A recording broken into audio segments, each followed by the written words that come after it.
Qui es-tu? De quel droit viens-tu troubler le cours de la justice? Et depuis quand monseigneur l'évêque de Langres se soucie-t-il de justice? À moins que, comme je le pense, tu n'arbitres ce duel que pour garantir ses intérêts et t'assurer ainsi qu'aucun seigneur ne vienne contester sa mainmise sur ces terres. Des terres, pourtant, sur lesquelles il n'a aucun droit.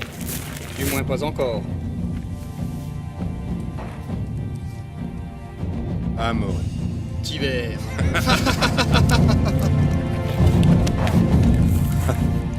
La dernière fois que nous nous sommes vus, tu embarquais pour la Terre Sainte, mon ami. Que fait donc un si féal serviteur si loin de son seigneur? Pas si loin que ça. C'est la raison de ma présence ici. Le message que je porte est pour messire Gauthier. Je m'en allais en votre fief, seigneur. Mais des villageois à qui je demandais mon chemin m'ont informé de votre présence ici. Et Dieu soit loué, j'arrive à temps.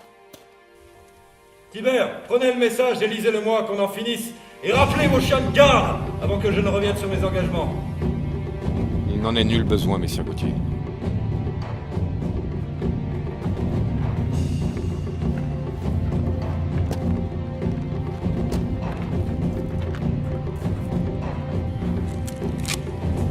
Cela vient de votre suzerain, monseigneur. Cela vient de Thibaut.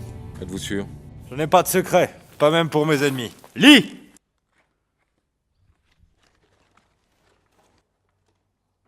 Je, Thibaut, comte de Champagne et de Blois, fais connue chose à mon ami Féal Gauthier, comte de Champagne et de Blois, informe mon ami et fidèle Gauthier, seigneur de Vignory, de mon débarquement en le port de Marseille il y a 2 jours.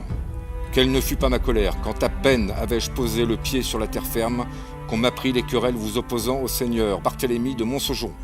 Sachez que je ne puis en aucun cas vous soutenir dans une si cupide entreprise. Aussi, je dois vous interdire toute initiative armée, quelle qu'elle soit, à l'encontre de Montsejon, dont les terres sont sous la suzeraineté du duché de Bourgogne. Vous n'êtes pas sans vous souvenir, je pense, des maux dont a souffert la Champagne avant mon départ pour la croisade.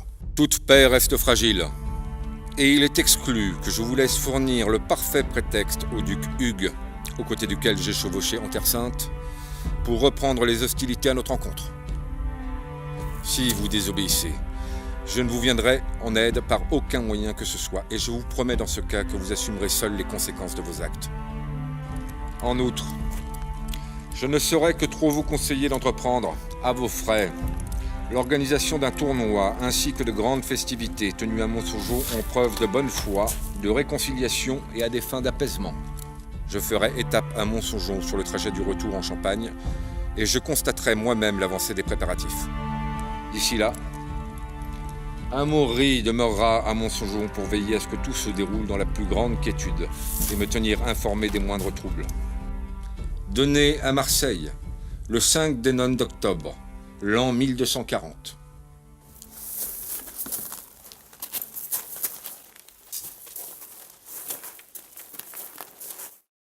Ainsi donc, messire Barthélemy, j'étais venu vous faire plier et me voici contraint de m'incliner, alors même que Dieu m'avait accordé une victoire rapide.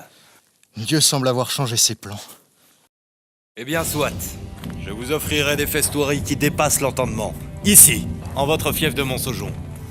Mais je vous retrouverai au tournoi et je vous humilierai, encore et encore, jusqu'à ce que votre dame détourne le regard pour ne plus avoir à contempler l'immensité de votre couardise, jusqu'à ce que vos gens se rient de vous lorsque vous traversez le bourg, jusqu'à ce que votre cheval lui-même ne daigne plus obéir.